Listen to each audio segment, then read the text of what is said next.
parle. Chaque jour, Charles et Carole vous présentent la leçon de l'école du sabbat.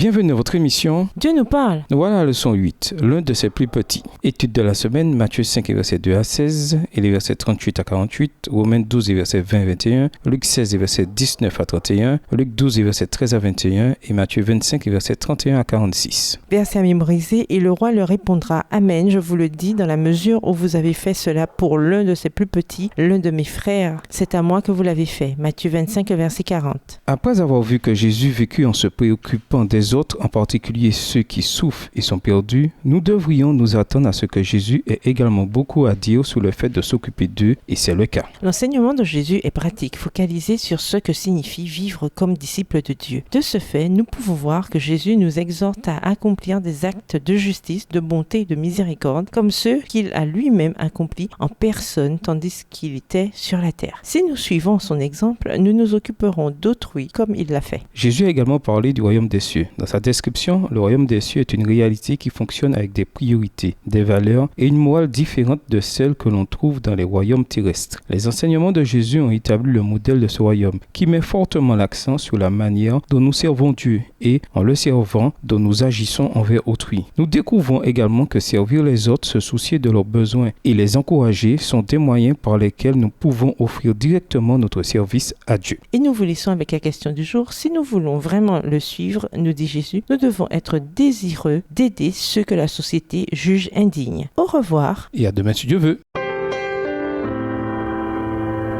Dieu nous parle.